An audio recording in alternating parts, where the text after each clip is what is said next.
Et bonsoir tout le monde. Bienvenue à un épisode rapide de Sur le top de la sécheuse.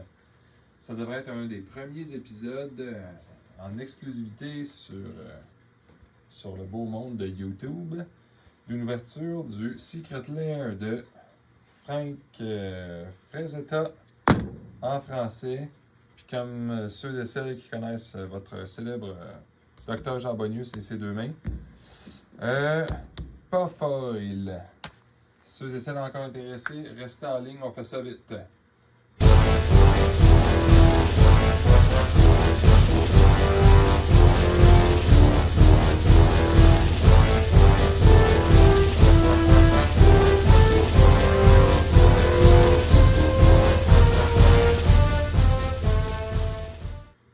Bon, ben, bonjour tout le monde.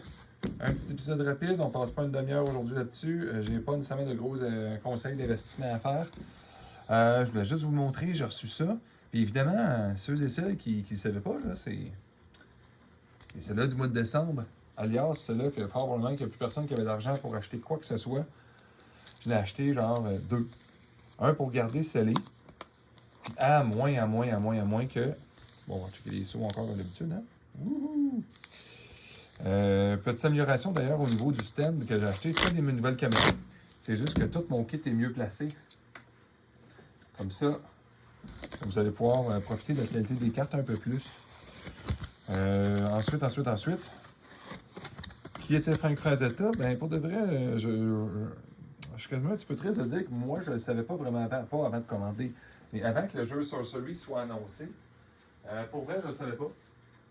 Il avait fait des arts de Donjons Dragons, des affaires de même dans le passé.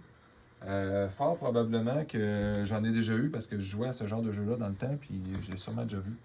Mais avec le jeu Sorcery aussi, ça je savais, je me suis renseigné justement c'était qui après. Et après ça, quand j'ai vu Secret Lair de Magic, bon, ça fait drôle un peu parce que ceux qui vont avoir acheté du Sorcery dans le futur, vous allez voir, il y a du art de tout ça qui reviennent. C'est pas les arts les plus gore ou les plus sexuels aussi, évidemment. Parce qu'on reste dans le Magic 13 ans et plus. Ça va être très beau quand même. Bon, quelqu'un m'a spoilé d'habitude. J'aime ça, savoir si c'est une carte loterie ou une carte fixe que personne n'aurait jamais pu deviner. Bon, malheureusement, quelqu'un m'a spoilé la carte Bonnie. Mais c'est pas du gaspillage, je vous le dis tout de suite. Vous allez voir, on commence.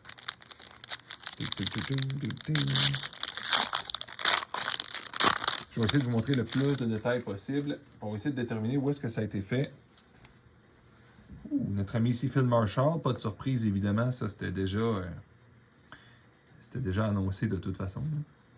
Je vous montre encore, bon, je ne vais pas dire déception, mais contrairement dans les Secret Lair que j'ai ouvert de Shades Not Included, carte coupée dans ce sens-là encore, vers nous. Drôle de décision pour des cartes de cette valeur-là. Je vous dis d'avance, ce n'est pas supposé d'affecter nécessairement la valeur réelle de la carte, mais c'est drôle parce qu'on pourrait s'attendre à ce qui a été coupé dans l'autre sens, ou des couteaux flambant neufs. Ça, on sent que c'est un petit peu fatigué, celle-là. Prochain, temporal manipulation, en personne, très très beau en passant. Bon, la millième fois qu'il imite le Time Walk, là, puis le Time Warp, exactement au même coup, mais avec un nom différent. Bon, ça fait que tu peux en mettre beaucoup dans un deck, disons que tu voudrais jouer plein de tours. Dark Ritual. Écoute, avec un dessin de même, là, c'est vraiment super, puis j'aime le feeling rétro, pas générique. Ça veut pas dire que tout le monde aime ça, mais c'est audacieux. Évidemment, lui, c'est le... Ça, c'est classe. Je vais essayer de vous montrer un petit peu plus de couleurs, parce qu'on le voit très bien en personne. Tiens. Ça aussi, on l'avait vu sur le site web. Seize 2D. Encore une fois, je ne lis même pas les textes. C'est vraiment pas des cartes, mais à part le Dark Ritual, c'est sûr, je pense que je suis sûr qu'il y en a une couple qui s'en sont commandés 4 de ça. Là. Mais, c'est pas pour la force des cartes, c'est pour le art, évidemment. Est-ce qu'ils vont refaire ça un jour? Je sais pas. Puis Lightning Strike. Wow.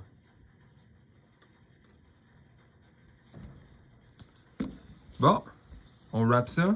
On remarque, comme d'habitude, pourquoi j'avais acheté ça. Pas de curve. Ben évidemment, le jeu Sorcery m'avait fait découvrir Frank Frazetta, même si c'est pas quelqu'un de récent, c'est quelqu'un qui est d'ailleurs décédé. récemment. Puis c'est la succession qui s'occupe des licences pour lui.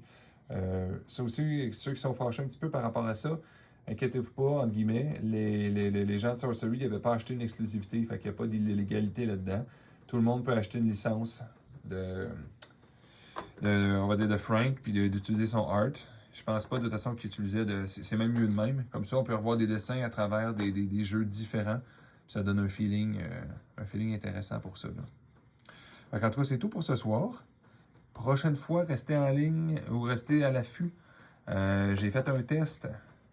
Juste un petit avant-goût, là. Ceux qui aimeraient ça un jour, décurver certaines de leurs cartes foil, là, on a peut-être des techniques des techniques très douces pour essayer de sauver vos affaires.